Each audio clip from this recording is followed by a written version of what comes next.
Tribal యూనివర్సిటీని tribal యూనివర్సిటీని tribal యూనివర్సిటీని ఒక్కసారి చూడండి సార్. పరిష్కారం జరగాలి, శాశ్వత పరిష్కారం జరగాలి. పోడు సమస్యకు శాశ్వత పరిష్కారం జరగాలి. పోడు సమస్యకు ఏర్పాటు చేయాలి ప్రత్యేక ఎస్టీ కమిషన్ ను వెంటనే ఏర్పాటు చేయాలి. ప్రత్యేక ఎస్టీ కమిషన్ ను వెంటనే ఏర్పాటు చేయాలి. ప్రత్యేక ఎస్టీ కమిషన్ ను వర్ధిల్లాలి. గిరిజన ఆదివాసుల ఐక్యత వర్ధిల్లాలి. గిరిజన ఆదివాసుల ఐక్యత పోరాడదాం. గిరిజనులకు పట్టాలు ఇచ్చేంత వరకు ఎత్తివేయాలి. గిరిజనులపై కేసులు వెంటనే నశించాలి. గిరిజనులపై ఫారెస్ట్ అధికారుల దౌర్జన్యం వర్ధిల్లాలి. గిరిజన ఆదివాసుల ఐక్యత. మిత్రులు ఉషా కిరణ్ గారికి, సీను గారికి, నేషనల్ ట్రైబల్ ఫెడరేషన్ మిత్రులకు, నేషనల్ ట్రైబల్ స్టూడెంట్స్ ఫెడరేషన్ మిత్రులకు, వేదిక మీద ఉన్న ఉద్యమ సహచరులకు మీ అందరికీ కూడా పేరు పేరున వందనములు. ఆదివాసుల హక్కులకు సంబంధించిన పోరాటము వాస్తవానికి ప్రతిసారి కూడా రాజ్యాంగం కల్పించినటువంటి హక్కులను గుర్తు చేయవలసిన అవసరం ఏర్పడుతుంది. అది గుర్తు చేసినప్పుడు మాత్రమే మన హక్కులు మనకు దక్కుతాయి. ఆ రాజ్యాంగం ఇచ్చిన హక్కులను గుర్తు చేయటం కోసం అనేక ప్రయత్నాలు జరుగుతూ ఉన్నాయి. కానీ ప్రభుత్వం వైపు నుంచి స్పందన లేదు. ముఖ్యంగా సరళీకరణ మొదలైన తర్వాత ప్రభుత్వం ఎంతసేపటికి అక్కడ ఉన్న వనరులన్నింటినీ ప్రైవేట్ కంపెనీలకు, కార్పొరేట్ రంగానికి దారాదత్తం చేయాలని నిర్ణయించుకున్న తర్వాత ఇక ఈ హక్కులకు రక్షణ పోయింది. అది మనం తెలుసుకోవలసిన, గ్రహించవలసిన వాస్తవం అర్థమవుతాయి. బ్రిటిష్ వాళ్ళు వచ్చిన తర్వాత ఏం చేసిందంటే అడవులన్నీ మా ఆస్తి అని ప్రకటించుకున్నారు. రెండవది ఏం చేసిండ్రు, ఎవరెక్కడికైనా వెళ్ళి స్థిర నివాసం ఏర్పరచుకునే అధికారాన్ని కూడా కల్పించింది. ముఖ్యంగా అడవులను కమర్షియల్ గా, వాణిజ్యపరంగా వాటిని ఉపయోగించుకునే అవకాశాన్ని వారు కల్పించారు. అందువల్ల జరిగింది ఏంటి, మొత్తం అడవులన్నింటిలోకి ఒకవైపు మొత్తము గవర్నమెంట్ వచ్చి కంచె పెట్టింది, ఇది మా ప్రాంతం అని ప్రకటించింది. కొమరం తిరుగుబాటుకి ఇదే మూలమైన కారణం. ఆ ప్రాంతాన్ని చుట్టూ కంచె పెట్టి ఇది మా ప్రాంతం, మా అడవి అన్నారు. రెండో వైపు ఏం జరిగింది, ఆదివాసుల్లో పోడు వ్యవసాయం అనేది సంప్రదాయంగా ఉంది. పోడు అంటే ఈ సంవత్సరం ఈ భూమి దున్నితే కొట్టి దాన్ని ఒక 3 ఏళ్ల పాటు సాగు చేసుకుంటారు. 3 సంవత్సరాల తర్వాత ఆ భూమి వదిలిపెట్టి ఇంకో భూమి మీదకి పోతారు. అప్పుడే ప్రభుత్వం, బ్రిటిష్ ప్రభుత్వం వచ్చినాక పట్టా కాగితాలు ఇవ్వటం మొదలుపెట్టింది. తెలంగాణలో కూడా సంప్రదాయం వచ్చింది. 1850 తర్వాత 58 తర్వాత మొదటి సామ్రాజ్యపు ప్రైమ్ మినిస్టర్ అయినాక ఆ పట్టాలు ఇచ్చే సంప్రదాయం అనేది ప్రారంభమైంది. అట్లా ప్రారంభమైన తర్వాత ఆదివాసులు ఇది దున్నుకున్నారు, 3 ఏళ్ళు పక్కకు పోయింది. పోగానే ఏమైందంటే ఈ భూమిని వేరే వాళ్ళు అప్లై చేసుకున్నారు, వాళ్ళకు పట్టా ఇచ్చారు. సంప్రదాయాల ప్రకారం ఇంకొకరు పోయేవాళ్ళు కాదు, ఆ భూమి మీదకి ఇంకొకరు పోయేవాళ్ళు కాదు. మళ్ళీ ఎప్పుడో 6 ఏళ్లకో 7 ఏళ్లకో మళ్ళీ అదే కుటుంబం వాడికి రావడానికో, అదే గ్రామం ఆ భూమిని అనుభవించడానికి ఉండే అవకాశాన్ని సాటి ఆదివాసులు గుర్తించేవారు. కానీ కొత్తగా వచ్చిన రూల్స్ ప్రకారం భూమి కూడా ప్రభుత్వానికి, కాబట్టి ఎవరైనా దరఖాస్తు చేసుకుంటే వాళ్ళకి పట్టా ఇచ్చే అవకాశం ఉంది. ఆ రకంగా వాళ్ళ భూమి వదిలిపెట్టినా కొద్ది ఆదివాసులేమో పట్టా తెచ్చుకోవచ్చు, కానీ పట్టా పర్మనెంట్ గా ఒక చోట వ్యవసాయానికేమో పనికొచ్చేది కాదు. అందుకని జరిగింది ఏంటి, ఏకసాల పట్టా తెచ్చుకునేది, 1 సంవత్సరానికి పట్టా తెచ్చుకునేది. దానికి చాలా ఇబ్బంది పడవలసి వచ్చేది, అవస్థలు పడవలసి వచ్చేది, ఇవన్నింటినీ లంచాలు ఇవ్వవలసి వచ్చేది. అది తట్టుకోలేక ఏమైందంటే వాళ్ళు ఇక భూమిని వదిలిపెట్టి అడవుల్లోకి వెళ్ళటం మొదలుపెట్టారు. అడవులన్నీ గవర్నమెంట్ ల్యాండ్స్ గా మారిపోయినాయి. కాబట్టి ఆ అడవులను అనుభవించేటువంటి అధికారం కూడా లేకుండా పోయింది. ఆ రెండింటి నడుమ నలిగిపోయినటువంటి ఆదివాసులు బయట నుంచి వచ్చినటువంటి గిరిజనేతరుల యొక్క దోపిడికి గురవుతూ వచ్చారు. వాళ్ళు వ్యాపారం కోసం వచ్చి అక్కడ ఉన్న భూమిని తాము ఆక్రమించుకోవటమే కాదు, వడ్డీ వ్యాపారం పేరుతో వాళ్ళని దోచుకోవటం మొదలుపెట్టారు. అట్లా దోపిడీ ఇవాళ ఆదివాసుల సమస్యలకు మూల కారణమైతే సంతాళ్ళ కాడ నుంచి సంతాల తిరుగుబాటు కాడ నుంచి 1812 దగ్గర నుంచి మొదలు పెడితే కొమరం భీం 1946 దాకా కూడా ఈ పోరాటాలు కొనసాగుతూ వచ్చినాయి. దానికి ఒక పరిష్కారంగా ఆదివాసీ ప్రాంతాల్లోకి గిరిజనేతలు పోవటానికి వీల్లేదు, వడ్డీ వ్యాపారం చేయటానికి వీల్లేదు, ఆదివాసులకు అడవిపై ఉన్న పరిమితమైన హక్కులను కొంత గుర్తిస్తాము అని బ్రిటిష్ పాలకులు ఇటు నిజాం పాలకులు ఒప్పుకున్నారు. ఈ ఆలోచనల నుంచి వచ్చిందే షెడ్యూల్ 5, షెడ్యూల్ 6. షెడ్యూల్ 6 అయితేనేమో ప్రాంతంలో స్వయం పాలనాధికారం ఉంటుంది. షెడ్యూల్ 5లో స్వయం పాలనాధికారం లేదు. షెడ్యూల్ 5 వాస్తవానికి దాని అధికారాన్ని నిర్వహించేది గవర్నర్ గారు. కానీ నాకు తెలిసి ఏ గవర్నర్ కూడా ఆ ప్రాంతాలను సందర్శించలేదు, ఏ గవర్నర్ కూడా వాళ్ళ సమస్యలను అధ్యయనం చేసి ఓ పరిష్కారాన్ని వెతికే ప్రయత్నం చేయలేదు. కాబట్టి జరిగింది ఏంటంటే షెడ్యూల్ 5 ప్రాంతాలు ఉండి కూడా అవి లేని కిందికే మారిపోయాయి.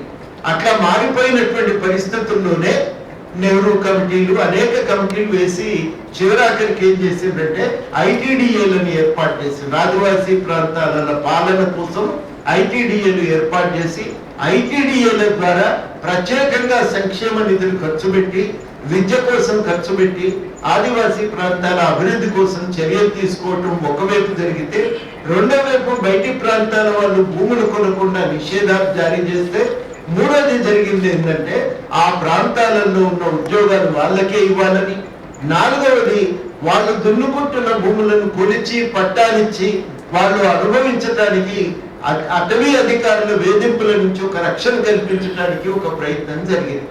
అధికారులు మంచోళ్ళు ఉన్నప్పుడు, శంకరన్ లాంటి వాళ్ళు ఉన్నప్పుడు న్యాయం జరిగింది, లేనప్పుడు ఈ న్యాయం అనేది వాళ్ళకి ఏది చేకూరలేకపోయింది. ఇవి ఇప్పటికీ కూడా ఇంకా అమల్లోకి రాలేదు. ఈలోగా 73, 74 రాజ్యాంగ సవరణ వచ్చింది. 73, 74 రాజ్యాంగ సవరణ ప్రకారము ఆ ఆదివాసీ ప్రాంతాలకు ప్రత్యేకమైనటువంటి పంచాయతీరాజ్ వ్యవస్థ ఏర్పాటు చేయాలి అని రాజ్యాంగంలో రాసింది. ఆ రాసిన ఫలితంగా బిడి శర్మ లాంటి వాళ్ళు పూనుకొని ప్రభుత్వం మీద ఒత్తిడి తెస్తే అప్పుడు వాళ్ళు కమిటీని వేసారు, బూరియా కమిటీ. ఆ బూరియా కమిటీ ఇచ్చిన నివేదిక ప్రకారము ఆదివాసీ ప్రాంతాలకు ప్రత్యేకమైనటువంటి పంచాయతీరాజ్ చట్టం వచ్చింది. PESA Panchayati Raj extension to the scheduled areas. ఈ చట్టాలన్నీ వచ్చాయి. అప్పుడు కన్నవరెడ్డి గారు కోర్టులో కొట్లాడి చాలా మంది ఆదివాసులు కేసులు వేస్తే ఆయన కొట్లాడింది కొట్లాడితే అప్పుడు కోర్టు ఏమన్నదంటే వాళ్ళ కోసం ప్రత్యేక గ్రామ పంచాయతీ చట్టం చేయాలి. గ్రామ పంచాయతీ చట్టాలకు ప్రత్యేకమైన అధికారాలు వాళ్ళు కల్పించారు. అంటే షెడ్యూల్ 6లో స్వయం పాలనకున్న అధికారాలన్నింటినీ ఆదివాసుల ప్రాథమిక హక్కుల్లో భాగంగా 5th షెడ్యూల్ ఏరియా రక్షణ చట్టాలు అమలు కావాలి. అదేవిధంగా ఆదివాసుల పొడు భూములకు సంబంధించిన విషయంలో ప్రతి చివరి వ్యక్తికి ఈ రాష్ట్రంలో 12 లక్షల మంది ఆదివాసులకు పొడు భూములు అందవలసిన అవసరం ఉంటే ఏ 40-60 వేల మంది మధ్యలోనే వాళ్ళు చూపిస్తున్న లెక్కలు సరి అయినవి కావు. పోడుకు శాశ్వత పరిష్కారం కూడా కావాలి. ఇంకా ఇదొకటి. అదేవిధంగా ప్రత్యేక ఎస్టీ కమిషన్ డిమాండ్ను 2.5 సంవత్సరాలుగా మేము ప్రభుత్వాల దృష్టికి తీసుకెళ్తున్నాం, డిమాండ్ రూపంలో చెప్తున్నాము. అయినప్పటికీ కూడా ప్రభుత్వాలు ఎడచెవిన పెడుతున్నాయి. మరి ఆదివాసీ ప్రాంతంలో ఆదివాసీలకు సమస్యలు వస్తే ఎవరికి నేరుగా చెప్పుకోవాలో అర్థం కాలేని పరిస్థితి ఉంది. కాబట్టి వెంటనే ప్రత్యేక ఎస్టీ కమిషన్ ఏర్పాటుని బడ్జెట్ సెషన్లోనే తీర్మానం చేసి కేంద్రానికి ప్రభుత్వం పంపాలి. ట్రైబల్ యూనివర్సిటీని ట్రైబల్ విద్యార్థులు తెలంగాణ ప్రాంతంలో దక్షిణాదిలోనే 2వ అతిపెద్ద గిరిజనులు ఉన్నటువంటి రాష్ట్రం మన తెలంగాణ. అటువంటి రాష్ట్రంలో ట్రైబల్ యూనివర్సిటీ లేక విద్యార్థులు మరి ఎటు వెళ్ళి చదువుకోవాలన్న ఇబ్బందులు అవుతున్నారు. భద్రాచలం ప్రాంతంలో మేము ట్రైబల్ యూనివర్సిటీని ఏర్పాటు చేయాలని ప్రభుత్వాన్ని సూచిస్తూనే డిమాండ్గా చెప్తున్నాం. ఈ 4 అంశాల మీద వీలైనంత తొందరలో నిర్ణయం ప్రభుత్వం తీసుకోవాలి. లేదంటే త్వరలో ప్రత్యేకమైనటువంటి సుముహూర్తాన ప్రగతి భవన్ని మేము ఆదివాసీ ప్రజా సంఘాలు, విద్యార్థులు, ఉద్యోగ సంఘాలు, ఆదివాసీ ప్రజలతోటి ప్రగతి భవన్ ముట్టడిస్తామని నేషనల్ ట్రైబల్ ఫెడరేషన్ ద్వారా మేము తెలియజేస్తున్నాం. ఆదివాసులను ఏదైతే సాగు చేస్తారో పోడు భూములను సంబంధించినటువంటి భూముల్ని ఆదివాసులు ఆక్రమణదారులుగా పేర్కొన్నటువంటి నిండు అసెంబ్లీలో పేర్కొన్న కేసీఆర్ గారు వైఖరిని ఎండగడుతూ 5వ షెడ్యూల్ భూభాగం పరిరక్షణలో భాగంగా అదేవిధంగా ఏదైతే నూతన 11 కులాలను ఓటు బ్యాంకు రాజకీయం కోసం మరి అసెంబ్లీలో తీర్మానం చేసి మరి ఆ తీర్మానం చేస్తుంటే బల్లలు చప్పట్లు కొట్టినటువంటి గిరిజన ఎమ్మెల్యేలు, నిద్రపోతున్న ఎమ్మెల్యేలని బుద్ధి చెప్పాలని ప్రధాన డిమాండ్లపై, అదేవిధంగా గిరిజన యూనివర్సిటీ ఏర్పాటు చేయాలని చెప్పేసి ప్రధాన డిమాండ్ తోటి మరియు ప్రత్యేక ఎస్టీ కమిషన్ ఏర్పాటు చేయాలని చెప్పేసి ఈ ప్రధాన డిమాండ్లని ప్రభుత్వం వెంటనే పరిశీలించే పక్షంలో మేము ఆదివాసీ సంఘాలుగా నేషనల్ ట్రైబల్ ఫెడరేషన్ ఆధ్వర్యంలో ఆదివాసీ సంఘాల జేఏసీ కావచ్చు, ఆదిలాబాద్ నుంచి భద్రాద్రి వరకు ఉన్నటువంటి అందరినీ ఆదివాసులను ఏకం చేస్తూ త్వరలో ఒక ప్రజాయాత్రను చేపడుతున్నాం.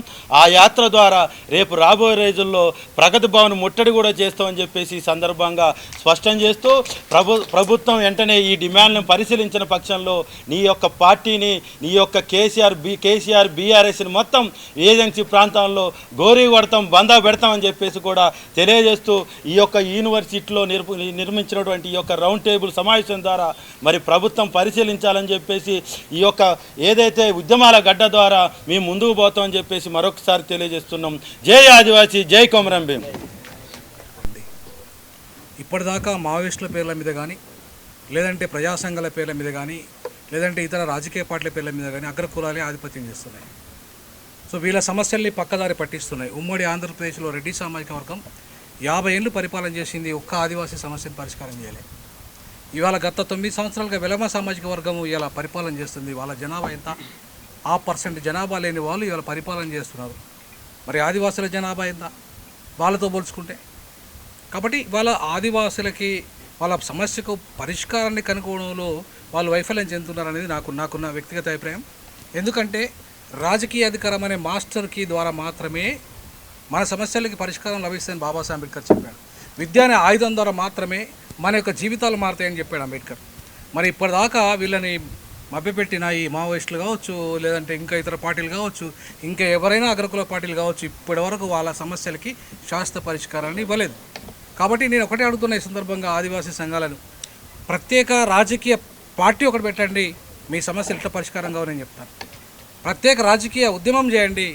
మీరు ఎట్లాగో యాత్ర చేస్తూ అంటున్నారు కాబట్టి మీరు ఏదైతే 25 కాన్స్టిట్యున్సీలలో మీరు మీ ప్రజలు ఉన్నారో ఆ 25 కాన్స్టిట్యున్సీలలో 25 నాయకులను అసెంబ్లీకి పంపించండి. 25 మంది నాయకులను అసెంబ్లీకి పంపించండి. ఎందుకు మీ సమస్యలు పరిష్కారం కావు నేను మీకు ఈ సందర్భంగా వివరించదలుచుకున్నాను. ఇవాళ SC/ST కమిషన్ ఉంది, ఏం చేసింది?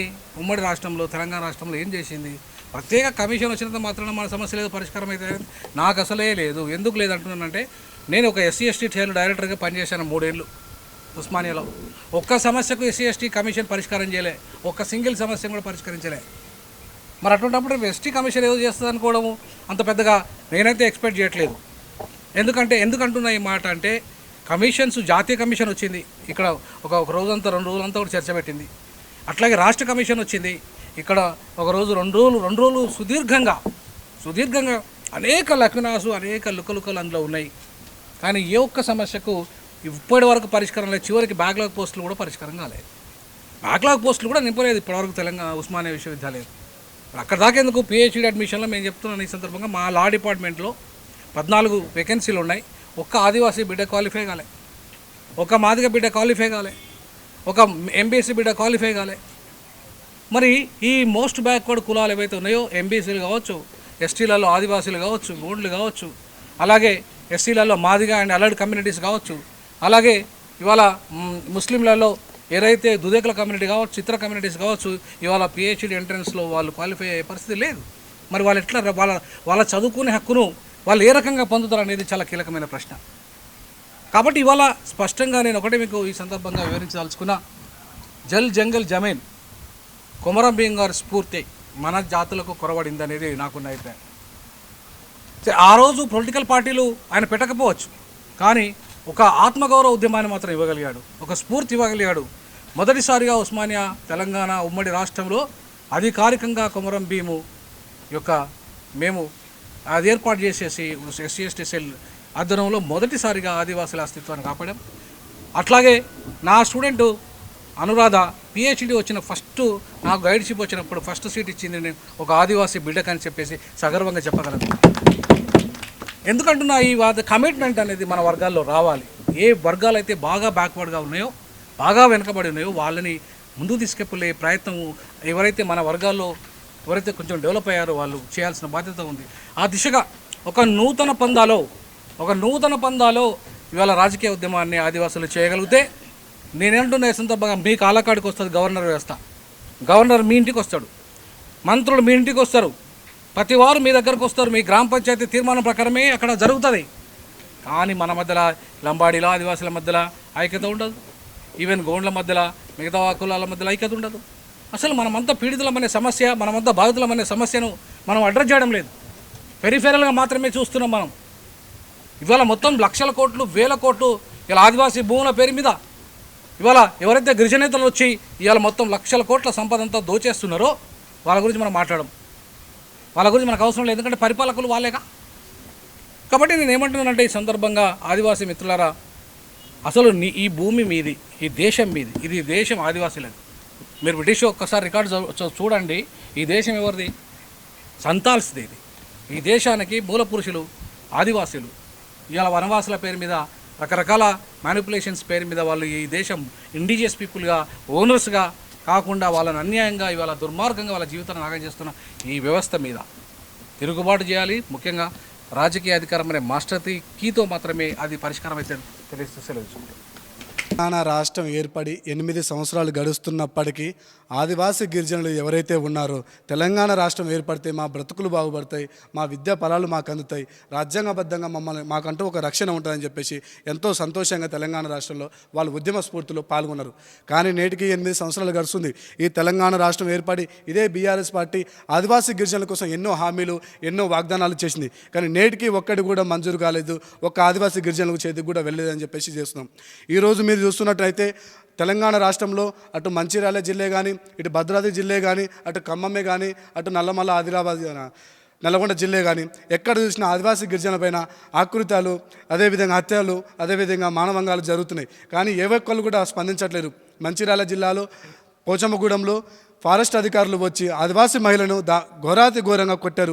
కానీ నేటికి కూడా ఏ చట్టాలు కూడా మా మీద ఎలాంటివి కూడా న్యాయబద్ధంగా చర్యలు తీసుకోలేదు. అందుకోసమే తెలంగాణ రాష్ట్రంలో మాకంటూ మా హక్కులను కాపాడడానికి, మాకు రాజ్యాంగబద్ధంగా వచ్చిన రిజర్వేషన్ కాపాడడానికి, మా ఫలాలు మాకు అందడానికి, సక్రమంగా వస్తున్నటువంటి సంక్షేమ పథకాలు ప్రతి ఒక్క ఆదివాసీ బిడ్డకు అందడానికి రాజ్యాంగబద్ధంగా ప్రత్యేక ఎస్టీ కమిషన్ ఏర్పడాలి. ఈ రాజ్యాంగబద్ధంగా ప్రత్యేక ఎస్టీ కమిషన్ ఏర్పడితే మా హక్కులని కాపాడుతుంది, మాకు రావాల్సిన ఫలాలను అందిస్తుంది. మాకంటూ ఏ హక్కులు ఉన్నాయో ప్రభుత్వానికి ఒక సూచన రూపంలో తెలియజేస్తుందని చెప్పేసి మేము ప్రధానంగా ఎస్టీ కమిషన్ ఏర్పాటు చేయాలని చెప్పేసి ప్రధానమైన డిమాండ్ ఎంచుకున్నాం. అదేవిధంగా తెలంగాణ ప్రభుత్వం 2019 నుంచి నేటి వరకు అసెంబ్లీ సమావేశాల్లో కేసీఆర్ గారు నిండు సభల్లో ఆదివాసీ గిరిజనుల కోసం పోడు వ్యవసాయం చేసుకుంటున్న వాళ్ళకి శాశ్వత పరిష్కార దిశగా భూ పంపిణీ చేస్తారని చెప్తున్నారు. కానీ నేటికి ఒక్క ఆదివాసీ కుటుంబీకులలోని ఒక్క వ్యక్తి కూడా ఈ పోడు వ్యవసాయం చేసుకుంటున్న వాళ్ళకి ఒక్క భూ పంపిణీ జరగలేదని చెప్తున్నాం. నీ మాటలు, వాగ్దానాలు గాలికే పోతున్నాయి తప్ప ఒక మాయల పకీరోడు మాట్లాడినట్టు మాట్లాడుతున్నావు. కానీ ఒక్క ఆదివాసీ గిరిజనకైనా సరే నువ్వు భూ పంపిణీ చేసావని చెప్పేసి ఈరోజు విద్యార్థి పరిషత్ నుంచి మేము డిమాండ్ చేస్తున్నాం. అదేవిధంగా ఐఏఎస్ లెవెల్లో ఒక కమిటీని వేసి తెలంగాణ రాష్ట్రంలో ఆదివాసీ గిరిజన వాళ్ళు ఎంతవరకు అయితే భూ పంపిణీ చేయాలో అంతవరకు సక్రమంగా చేయాలని చెప్పేసి మేము కోరుతున్నాం. అదేవిధంగా 2014 రాష్ట్ర పునర్విభజన చట్టం ప్రకారం తెలంగాణ రాష్ట్రానికి సెంట్రల్ ట్రైబల్ యూనివర్సిటీ ఏర్పాటు చేయాలి. కానీ నేటికి సెంట్రల్ ట్రైబల్ యూనివర్సిటీ ఏర్పాటు చేయకపోగా నువ్వు కేంద్రం మీదకు నూకుతున్నావు. కేంద్రం నుంచి రాని బడ్జెట్ల నుంచి నువ్వు కాళేశ్వరం ప్రాజెక్టు కడుతున్నావు, మెట్రోలు కడుతున్నావు, ప్రైవేట్ యూనివర్సిటీకి బిల్లులు మంజూరు చేస్తున్నావు, ఎక్కడో స్టాచ్యూ ఆఫ్ ఈక్వాలిటీ కట్టుకుంటే బడ్జెట్ కట్టేసినావు. కానీ ఆదివాసీ గిరిజనుల కోసం నీకాడ 10 రూపాయలు ఇవ్వని చెప్పేసి, మా యూనివర్సిటీ కట్టడానికి నీకాడ నిధి లేదని చెప్పేసి మేము ప్రధానంగా డిమాండ్ ఇస్తున్నాం. అదేవిధంగా రాజ్యాంగం వచ్చి ఇన్ని సంవత్సరాలు అయినప్పటికీ కూడా ఆదివాసీ గిరిజనులు విద్య, ఆర్థిక, ఉపాధి అవకాశాలలో మెరుగుపరచలేదు. కానీ ఇప్పుడు 11 ఇతర కులాలను తీసుకొచ్చి నువ్వు ఆదివాసీ గిరిజనులు కలుపుతూ అంటున్నావు. దాన్ని తక్షణమే వెనక్కి తీసుకోవాలని చెప్పేసి కూడా ఈ రాష్ట్ర ప్రభుత్వాన్ని హెచ్చరిస్తుంది. ఇందులో భాగంగా తెలంగాణ రాష్ట్రంలో ఉస్మానియా యూనివర్సిటీ ఆర్ట్స్ కాలేజ్ వేదికగా ఈరోజు మేము ఒక్కడే చెప్తున్నాం. ఇక్కడ జరిగినట్టు రౌండ్ టేబుల్ సమావేశంలో ప్రముఖులు, విద్యార్థులు, మేధావులు, ప్రజా సంఘ నాయకులు ప్రతి ఒక్కరు పాల్గొన్నారు. రాబోయే రోజుల్లో తక్షణమే మాకు రాజ్యాంగపరంగా ఎస్టీ కమిషన్ కానీ, ట్రైబల్ యూనివర్సిటీ కానీ, పోడు భూమి వ్యవసాయానికి శాశ్వత పరిష్కారం కానీ చూపించకుంటే మాత్రం రాబోయే రోజుల్లో భవిష్యత్తు కార్యాచరణ ప్రగతి భవన్ ముట్టడి కార్యక్రమం కూడా చేపట్టబోతున్నామని తెలియజేస్తున్నాం. అదేవిధంగా తెలంగాణ రాష్ట్రం మొత్తం ఆదివాసీ యాత్ర కూడా చేయబోతున్నామని చెప్పేసి కూడా తెలియజేస్తున్నాం.